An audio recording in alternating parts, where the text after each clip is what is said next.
Hi, I'm Serina Dansker. Welcome to SOS Stories of Survivors, where survival sparks the soul. Today, it's my honor and absolute privilege to welcome a woman that I know for a long time, my friend, Michelle Giorno. She's a beautiful soul. I call her Little Miss Sunshine. She has been through some of the toughest times of her life, but she doesn't let it define her. She's going to shine her light on us today, and I'm so honored and feel lucky to know her. Welcome, Michelle. Thank you. Thank you so much, Serena. I just want to say I really love you and I appreciate you having me and just holding space for me and my story. And I'm looking forward to just, talking about my journey.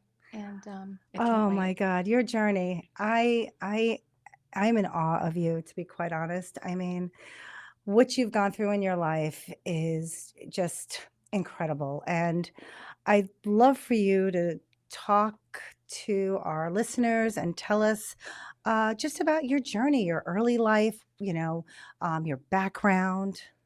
All right. So I grew up in Arkansas. My parents are these amazing, loving hippies, salt of the earth people who just instilled a great work ethic and to just love others. They always had an open home and an open heart for everyone they met. And that's really what kind of shaped and formed me in my early life. When I was 11 or 12, we had always gone to church, and mom and dad, mom was Catholic, dad's Lutheran. Well, they decided they wanted to find somewhere mutual territory, so they settled on Baptist. Wow. Yeah, Southern Baptist. Oh my gosh. And so, we went to church, but one revival, it was a summer revival, and we had every night, it was out in the tent.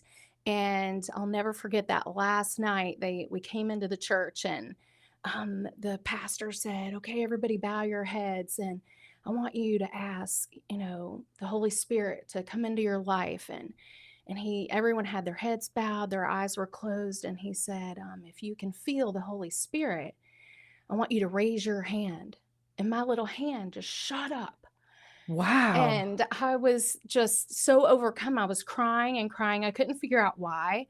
And so after he got done making his invitational call, he told everyone to lower their hands. And then he wanted everyone who had raised their hand to please stand.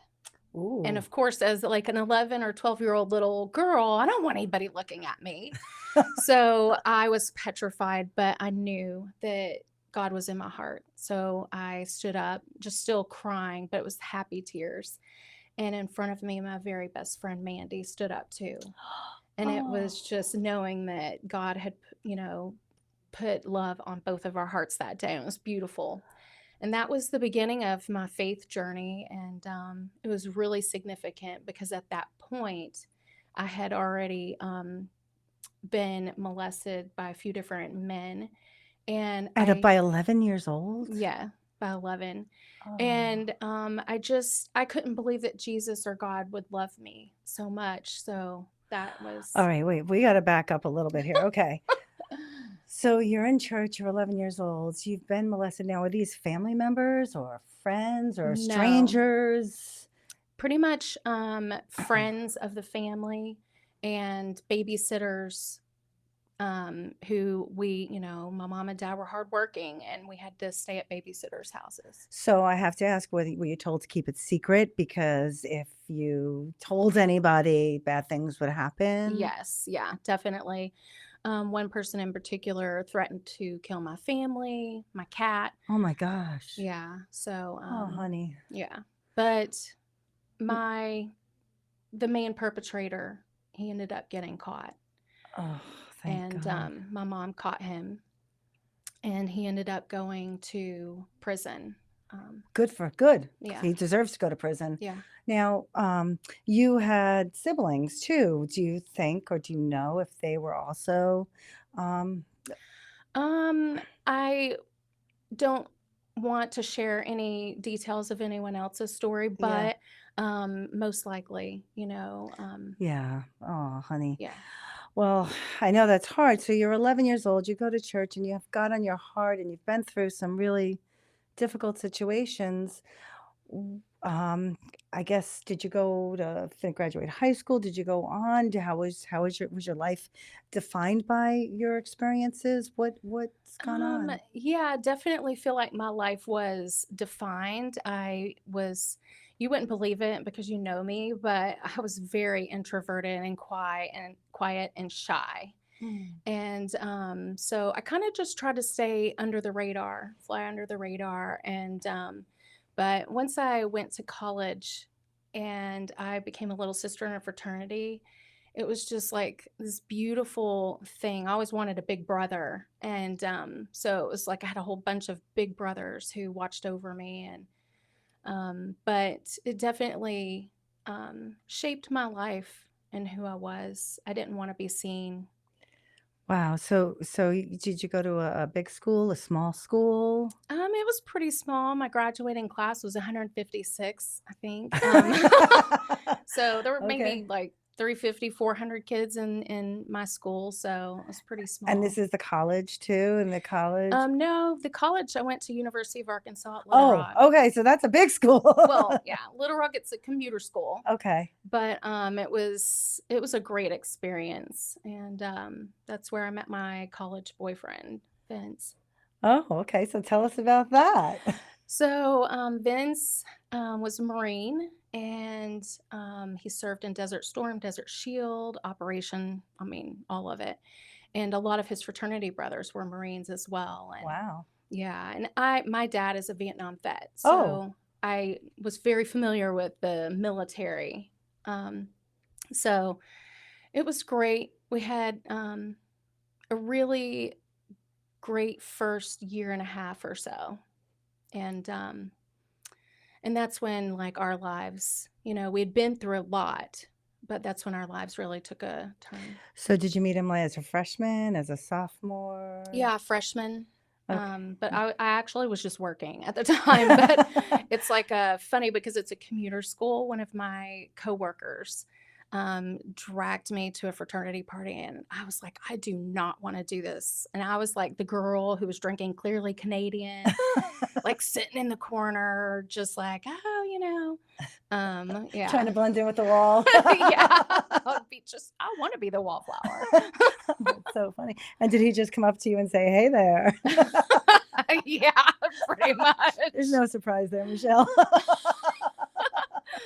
Yeah, Vince is he's very just big personality, gregarious. Everyone loved him, the life of the party. Really just such a great guy.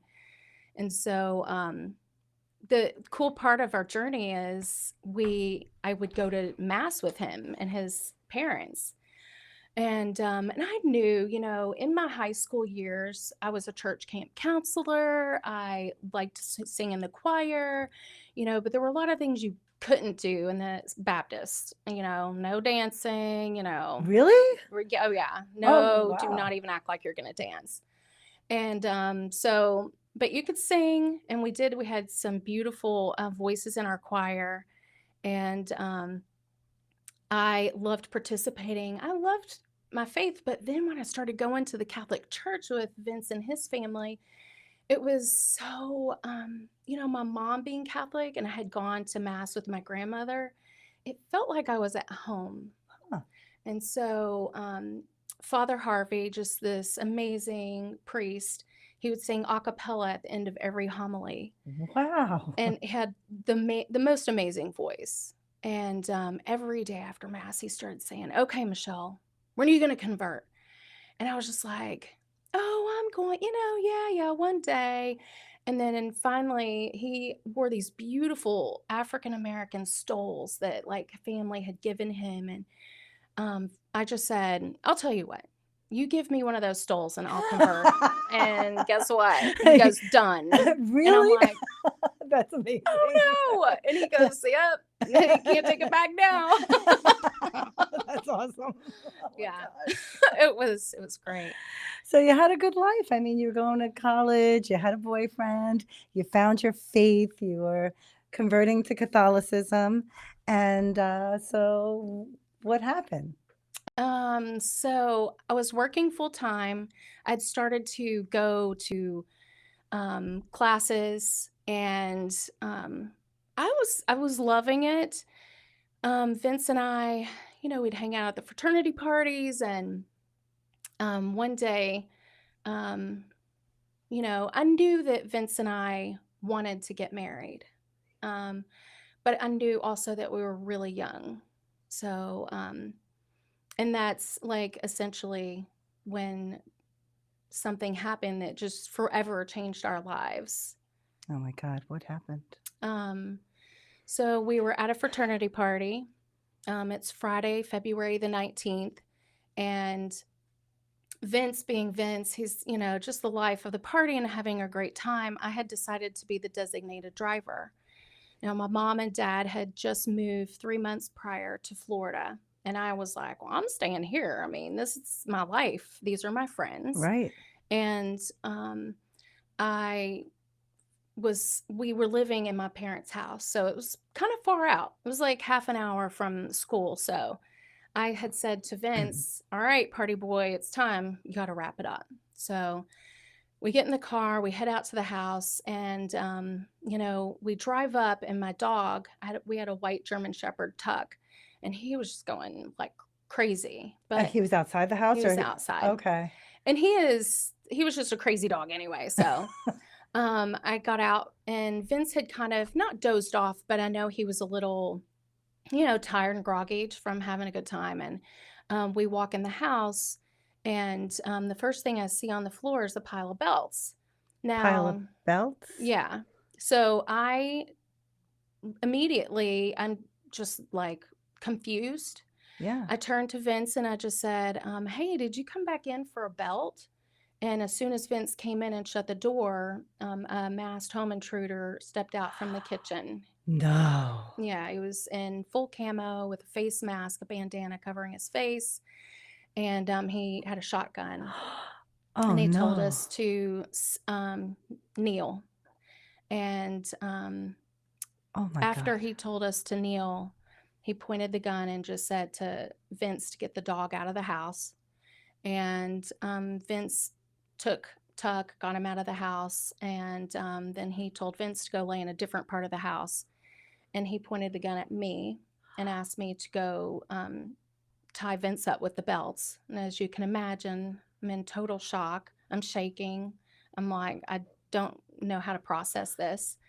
And finally, he got agitated and just pointed the gun and said, go over there, lay on your stomach, turn your head the other way, which I did.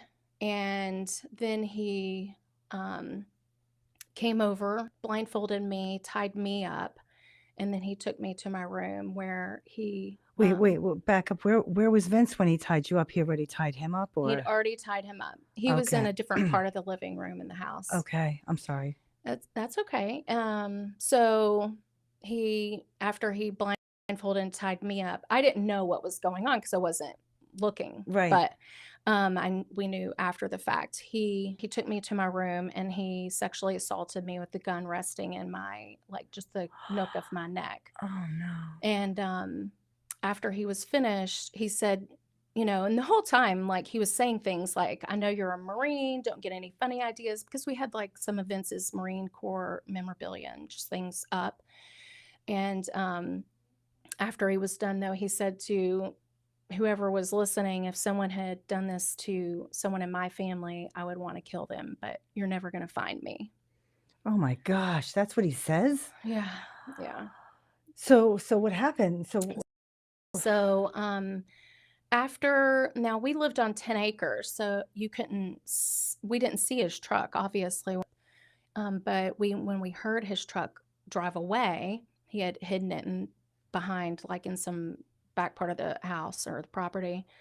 I just cried out, and then Vince came in, and it was just, we were both in anguish and shock. He had cut the phone cord, which is what he eventually ended up tying Vince up with.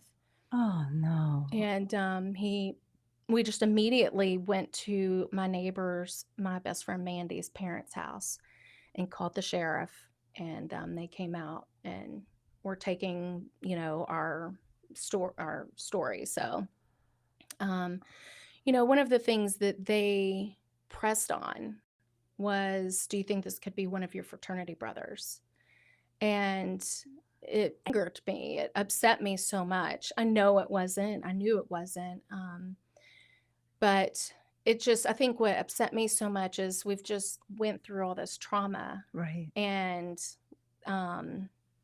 to suggest it's someone that Someone we that you knew know, that right. like Well, that. it's such a personal act, you know, Mhm. and so they're automatically assuming that, somehow you guys pissed off somebody or, or somebody was so envious of your relationship that that's why, but I can see, how that could hurt you. Oh yeah. Um, yeah, I mean, eventually, after they took our statement, um, we went to the hospital. Vince drove me to the hospital. My best friend came. Some of our other friends came that night, and they did the rape kit. Someone from the center came to walk me through the steps and to make sure, because the last thing they want to do is for you to be re traumatized in any way.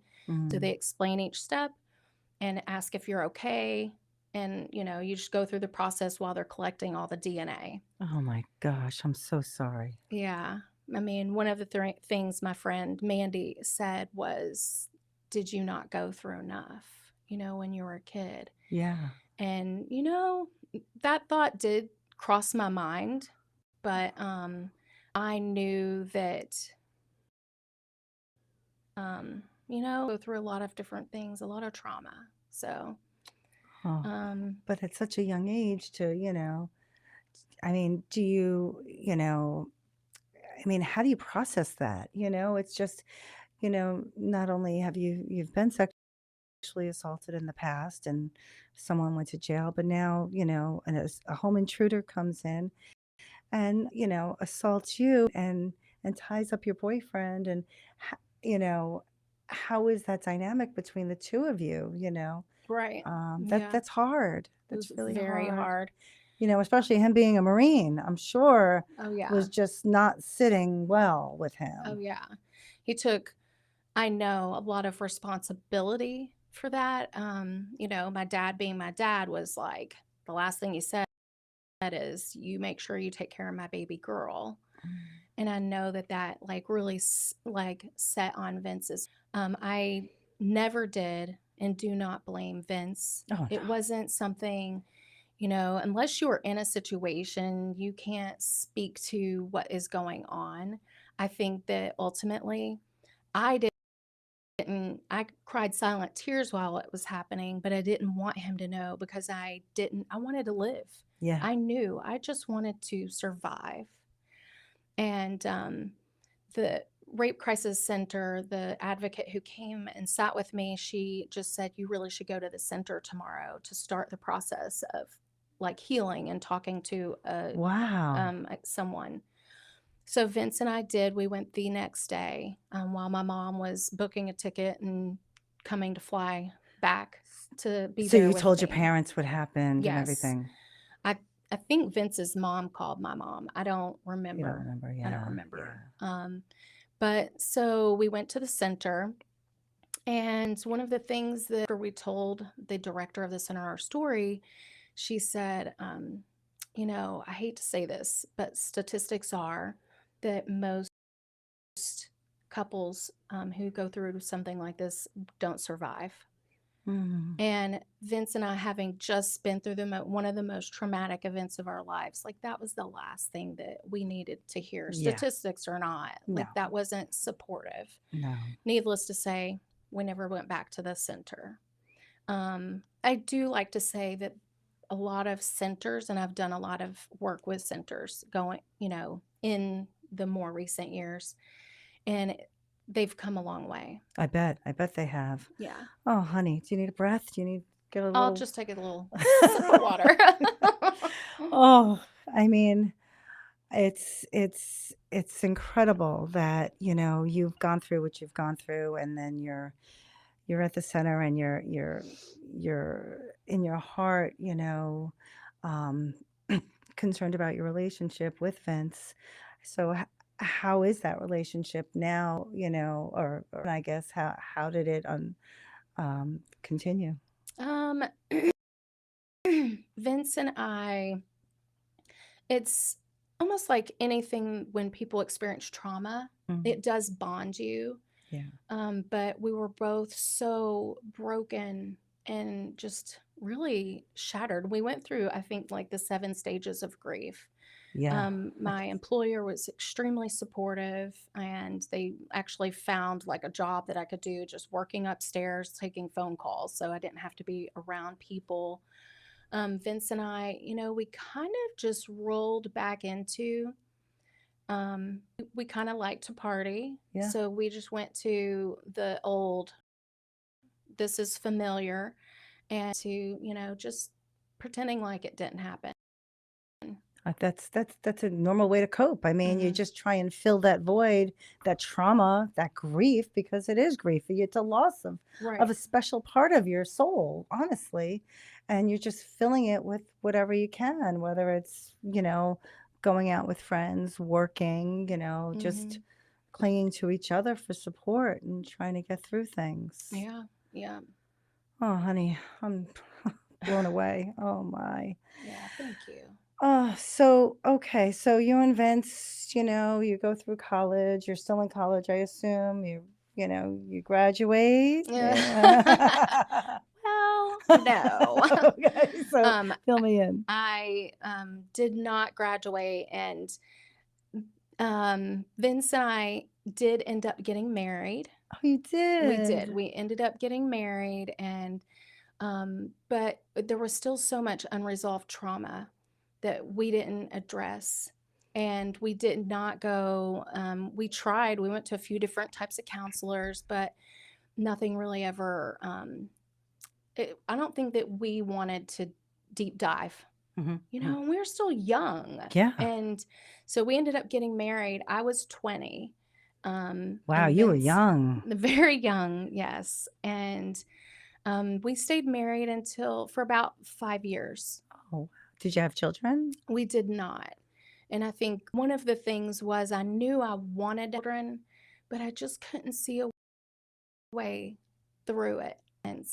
And there was a lot that we didn't talk about, couldn't talk about. We couldn't figure out a way past it, unfortunately. And so I ended up, no, it was like I had a limit. Mhm, mhm. And I knew I wanted to live near my family too. And I love his family. Right. Like, of all things, his family is one of the core reasons and things that actually helped me heal. And Oh. his fraternity brothers, they're my brothers. Yeah, yeah. So, but Vince and I did end up getting divorced. And I moved to Florida after that. To be with your family. Yeah. Did you have a job, and did you I got a job. Yeah. you do? What kind of work? I went into insurance. Fun. Something so fun and exciting. Um, but it was a good career path and choice for me because I hadn't, finished school, and I knew, like, okay, I want to do something. And it was cool because I was at this age where I was able to show that, hey, I'm smart. I didn't finish college, but that's okay. Oh, yeah, it's okay. Yeah. Not everybody needs to go to college, you No, know? no. That's awesome. Yeah. So, So, okay, so fast forward, you somehow ended up in the Northeast from the South. How in the world did that happen? oh boy, the journey. I mean, I don't think an hour is long enough, but let's just say I had a good like 7 years in Florida. Okay. I ended up getting pregnant. I am not with my son's dad, Okay. but it is someone who I met that was very charming, and we hit it off. But I knew that this wasn't the person that I should marry. Right, I but you were just over the moon to be be pregnant. pregnant. So, but I moved up to the Northeast so that my son could have a relationship with his. Oh, honey. And that to me was so important. And so I we tried to work it out for a couple of years, and it just, it wasn't. I knew that I didn't want to get married again unless like I knew I was making that lifelong commitment. Smart. And so um I ended up meeting the husband, the love of my life right now. I met him on eHarmony, Oh, which that's so is fun. so cute. Yeah. And he took me to Paris. He proposed in Versailles.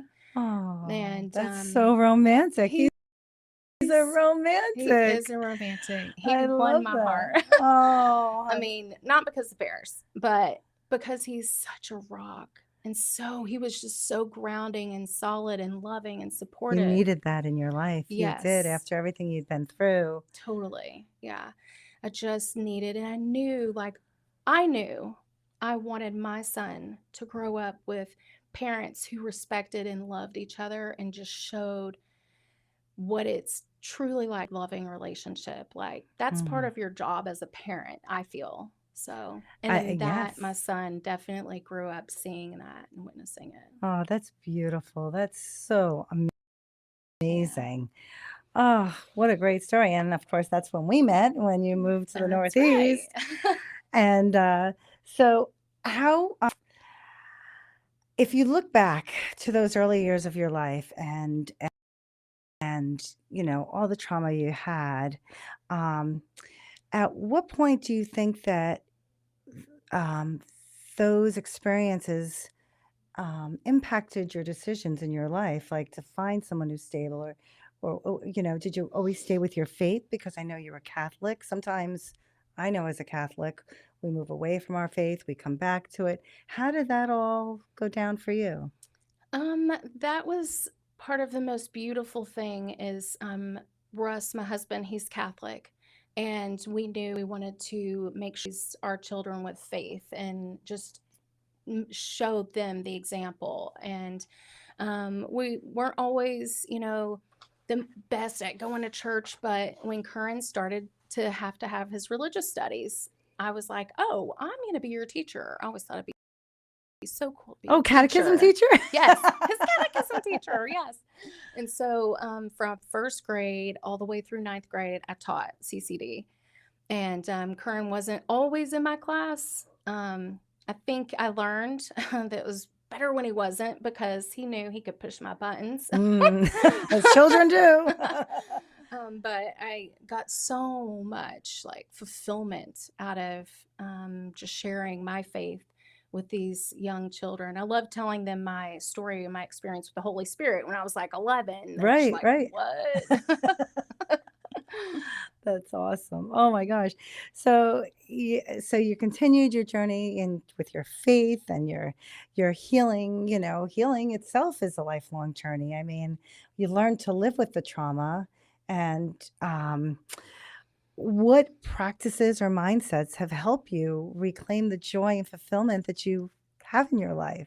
I love that. I love that so much because it's not just one thing, and it really truly is a journey. I started working out. I mean, working out and being in nature are two of the things that have just fulfilled me. And, by going to church, my friends, I have such an amazing, incredible network of friends. And, but it was truly, I think in 2008, I knew my son was starting school, elementary school, and I just knew that I wanted to be the change. I wanted to be able to do something with what I had been through. Hmm. So that's when I reached out to the Rape, Abuse, Incest National Network. And I just, went online. I want to be one of your speakers. And they send you emails when there's something where someone needs a speaker who's a survivor. And so I went, that year. Oh my. And the first time I shared my story was to a college up in Hartford. And there were probably like 30 or 40 people there. But what I wasn't prepared for and I didn't realize is how how raw and emotional it would be to actually say everything out loud. This was your first time. That was my first time. Okay. And I pretty much cried through most of it.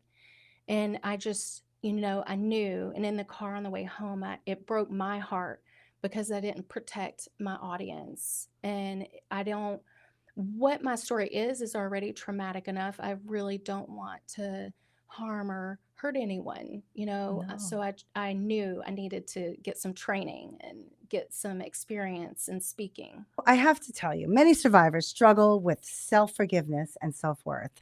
And you are such a dynamo and are an inspiration. So, what advice would you give to those who are still searching for peace in their life? That's a great question. Thank you. There are a few things that have helped me, but I think one of the most important pieces is it is forgiving yourself, because a lot of survivors do they blame themselves and they put themselves on a guilt trip. But there is no shame, there's no blame, there's nothing. Um, it wasn't you and it wasn't about you. So, truly, what has freed me up, and there are a few different things and suggestions I like to give survivors in particular, is I want you to know you are not on an island by yourself. There are so many Mm. survivors They out think they're there. alone. They Yeah. do. Yeah. That's so powerful. So, to Yeah. find a network and to that's where I found Jane Doe No More. Jane Doe No More is this amazing organization that is all about empowering survivors, education, and outreach and advocacy. And they actually were part of my journey and in helping me to learn how to tell my story. I also went to storytelling workshops with Moth Grand Slam champion Matthew Dix. Really? Yes, Wow. yeah. He is incredible, and he helped me really learn how to sharpen up the story, but it also depends, on your audience and who you're talking to, and I may be at a fundraiser one week and the next week I'm talking to high school kids. And then Hmm. or at a radio show, and it's not like your typical sharing your story. So I mean, I know you're working on a memoir about your journey, and I know that you do a lot of speaking engagements. Um, what has that writing process been like for you? And what do you hope that your readers will take away from your memoir? The writing process for me is painful, not because of why you think. It's because I'm a perfectionist and I wear a big S on Mm. my chest and I want it to be perfect. Oh. But one of the things that I've done, and especially because of my faith journey, it's helped me to, one of the key pieces has been forgiveness for those people who have hurt me. And that's not an easy thing to do.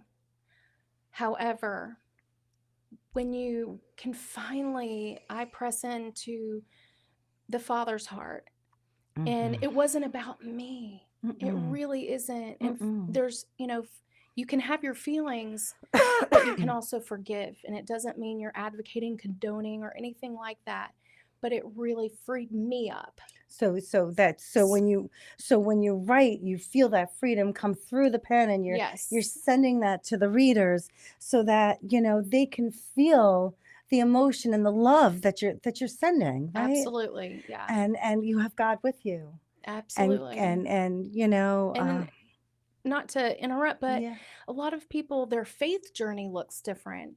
Mhm. And, I have my story, but whatever your higher power, your nirvana, you have to find peace.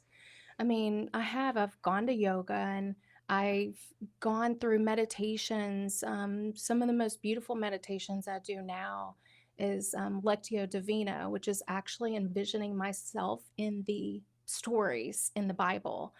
And it is so like peaceful. Wait, say that. What is it called? Say it slower so I understand it. Lectio Savina. I think that's how it Wow. is. I hope I'm not getting that wrong. Please don't. No, I've never heard Sorry. it before, but I'm definitely interested. I want to hear. Yeah. So you picture yourselves in the stories of the Bible? Yes. And it helps to, it's meditative. It's a Okay. meditative process. So, but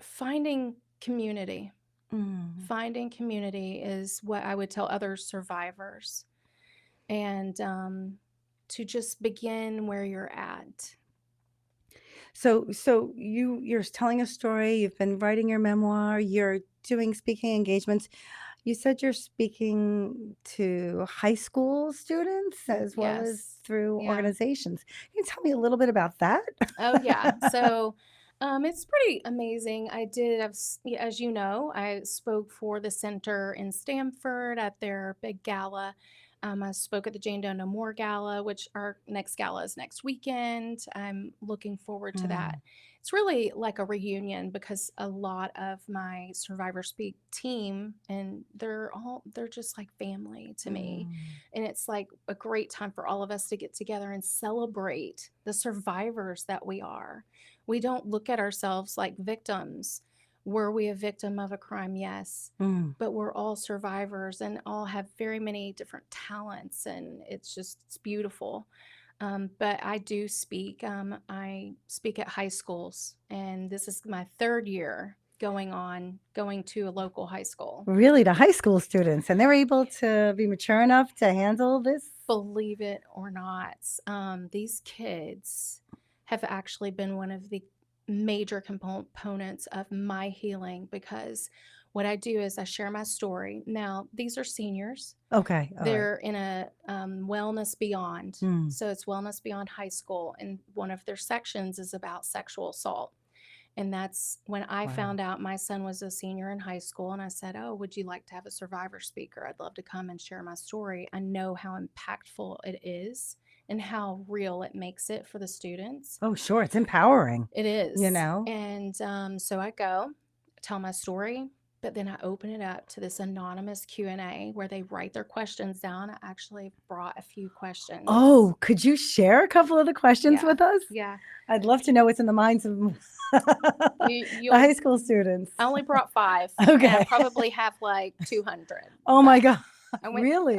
gone through them because, these kids, the way they hold space for me Oh, and honey. the thoughtfulness that they put behind their questions. So, I'm not gonna answer the questions, but if we touch on something that you want to hear, let me know. Okay. But one of the questions was, in your opinion, what's the best thing we can do as a society to prevent sexual assault or rape?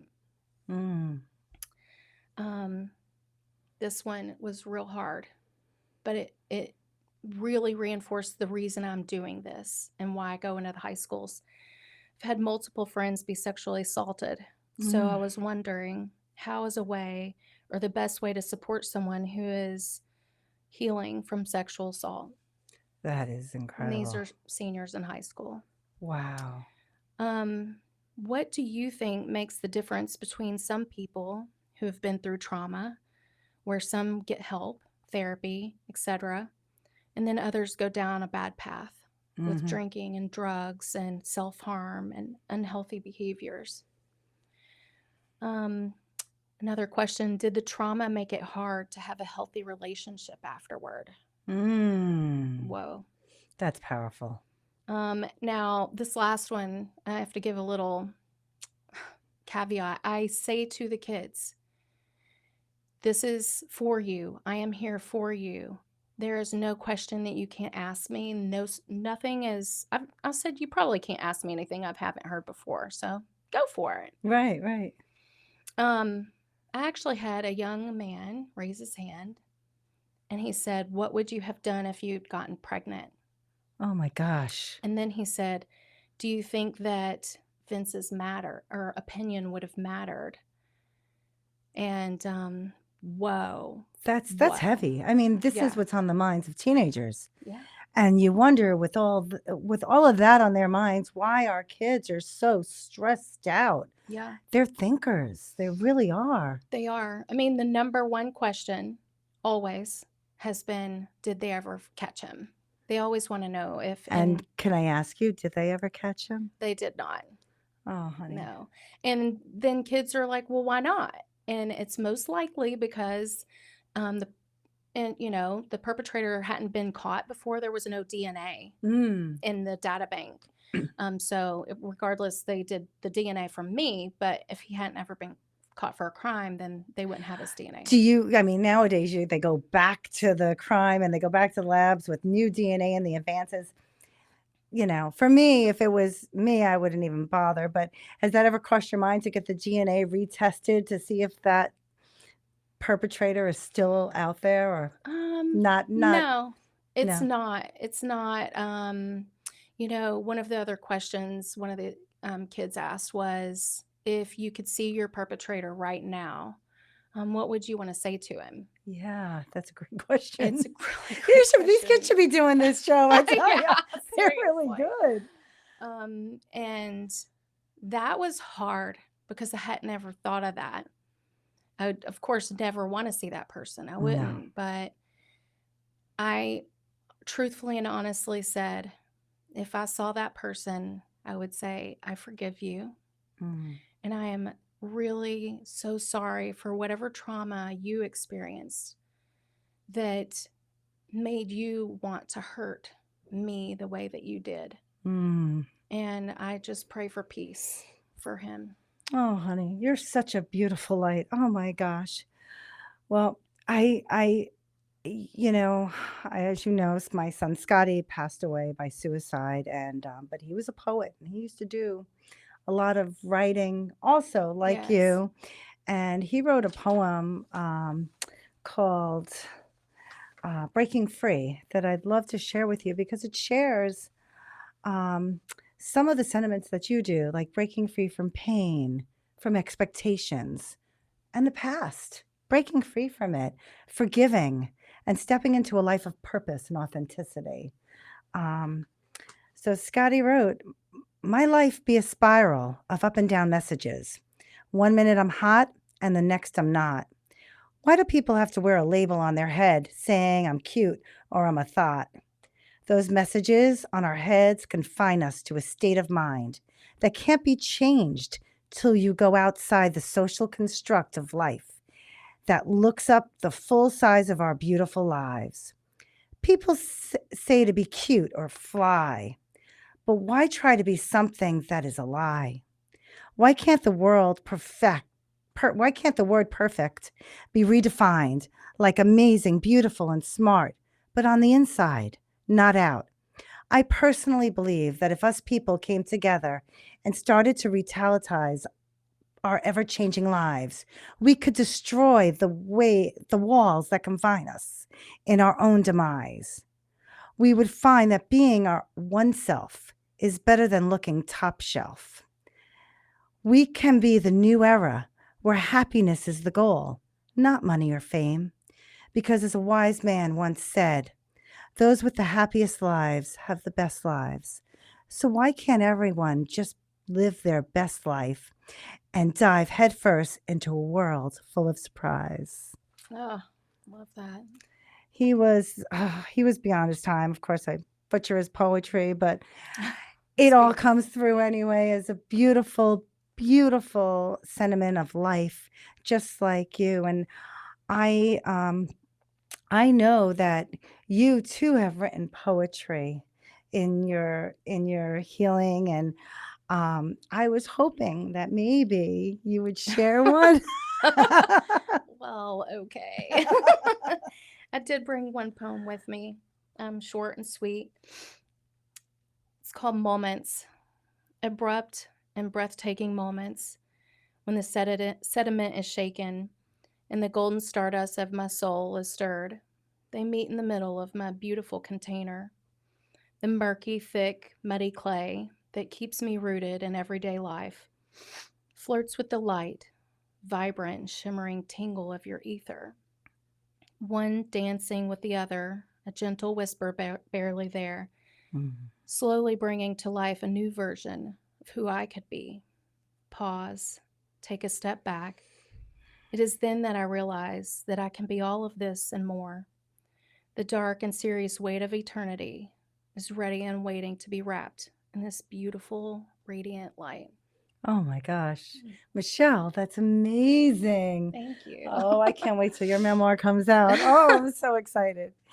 I I guess I'm going to ask you one of the questions that one of the high schoolers said because it was on my list to ask anyway.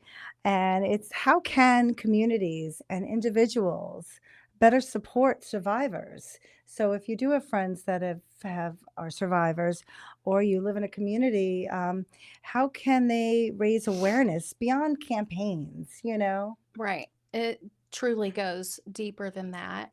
And it's taking away the stigma, which we have come a really long way in doing.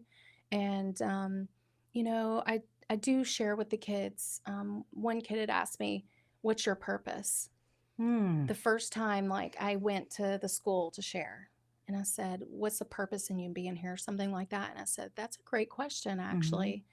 And the reason I'm here is because I could be your mom, I could be your cousin, I could be your sister, I could be your aunt, I could be your best friend. And I am truly here to not just share my story, but I want to, unfortunately, life is not just this linear thing. It's Mm-mm. It peaks ebbs and and flows. valleys. Yes. And you're going to go through life, and something may come up or happen that, you're going to struggle to get through. We all have our own trauma. Oh, we do. And my story's not your story, vice Yes. versa, but we know that. But I try to tell the kids, for me particularly, you're about to go off into the world. I want to give you tools because 1 in 4 girls is sexually assaulted. Jeez. You're going to know someone. You may not ever know that. But if someone comes to you, there are three things that I tell people. Mm. Number one, believe them. Mhm. Listen and believe. Number two, even if it's your girlfriend, your best friend, your sister, someone that you love so deeply, so dearly, instead of your immediate reaction, we have to go to the police. No, ask them, how can I help you? How can I support you? Oh, that's beautiful. Because so many victims, they're not ready to go to the police. They don't want to relive it. It's shame you And almost it's feel like it's your fault. Yeah, but they need to have control of, and they just had all the control taken away. So Yeah. it's such a great safe space to create, to ask them, what can I do for you? Do you want me to go with you to the place? Do you want to go see a counselor or the hospital? And then the third thing is to remember that survivors, we don't have this clear path to healing, and we may make bad decisions. We may you as much as you would think you've been through something, it's not a linear thing, again, in the healing. Mm. So I suggest the third most important thing is to be that loving safe space, and to set an example of health and happiness. So ask your friend, do you want to go for a walk? Do you want to go, hear live music? Or do you want to, you know, do some art together? Art is beautiful. That is, that's such great advice because, even if it's not through trauma from sexual assault, but trauma from grief. Yes. Those are great ways because a lot of people, they don't know how to interact with someone who's been through something so traumatic, in whatever way that trauma has showed up. And so a lot of people just check a box or, send flowers or, but they're not really sure what to do. So those things, like you said, holding space, asking them to go to a concert or to a movie, Yeah. you know, artwork. You and I have done our share of artwork over the years. I Yes, think we have. wine and painting may have been a thing. Yeah, just maybe. um, but it was always good because we could just let our everything flow out, and any of that energy flows into that too. Talk a little Right. bit about that. Talk about artwork and your experience with that.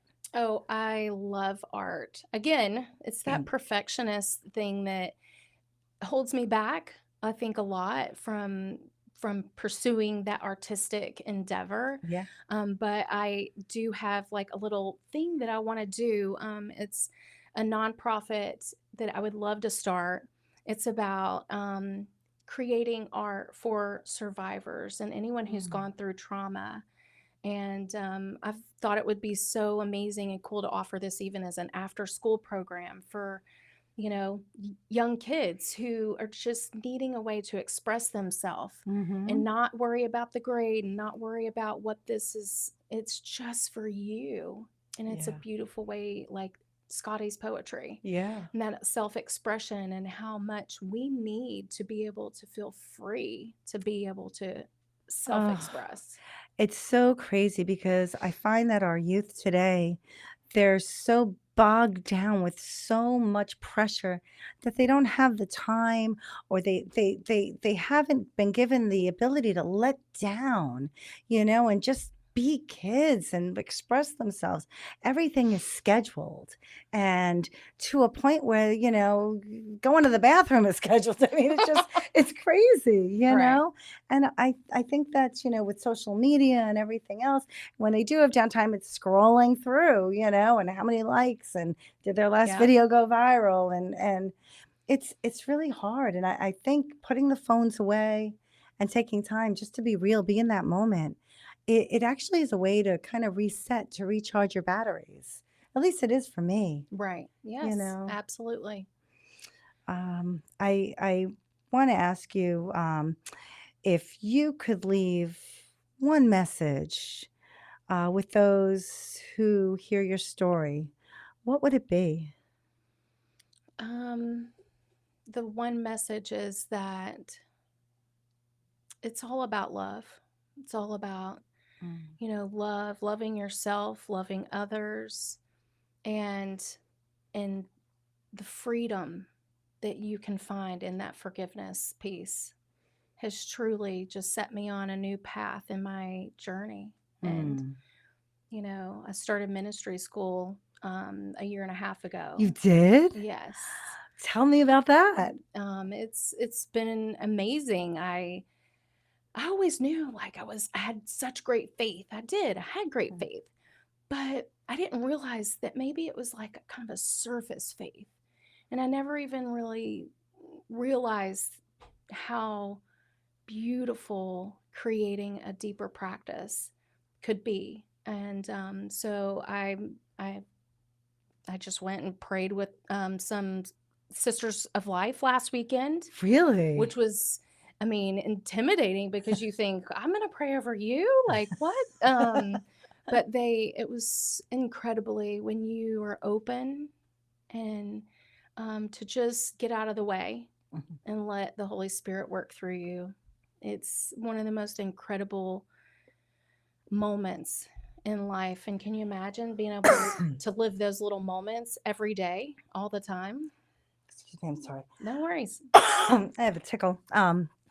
No, I mean, I actually I applaud you for that. I mean, my own spiritual journey changed dramatically when I lost my son. I was always a Catholic girl, but I never really, went to church as often as I should. But I've become so much more spiritual and so much more open to healing and to talking with God and to meditating and to praying. And for me, it's opened up a whole nother world, and Yeah. manifesting, and just talking to the other side and my team of light. It's just, Mm. I think I shine brighter now than I ever did, and I think you shine really bright Thank you. too. It's true. It's true. So I guess, if people want to reach out to you and find you on social media or follow you, how would they do that? I am on Instagram. I have m.n.giorno. It's actually a brand new Instagram that I created specifically because um, you are part of my journey in coming on here and spending Mhm. time with you. And it's time to put that perfectionism away and to truly share my healing journey. And I'm going to give little teasers about how the book's coming along. I'm going to share all my speaking engagements. Where will I be next? I am free and available for speaking engagements, and I would love to just go out and, share a message of hope and love and light. Oh, Michelle, your message is so inspiring. And, as we saw today on the show, perfection is not everything, but it's the content, it's the authenticity that Mm, really matters. And, in the end, it's a message of love and hope and telling you that you're not alone. We all have things go on in our life, and you never know what that person sitting on the bus next to you or sitting on that park bench has been through. And, just a simple smile or a word of kindness, it goes so far and so long. And I just want to thank all of our listeners for sticking with us and staying tuned and coming back each week to enjoy the show. SOS, Stories of Survivors, where survival sparks the soul. Thank you so much for joining us today. Thank you, You're Michelle. welcome. Thank you.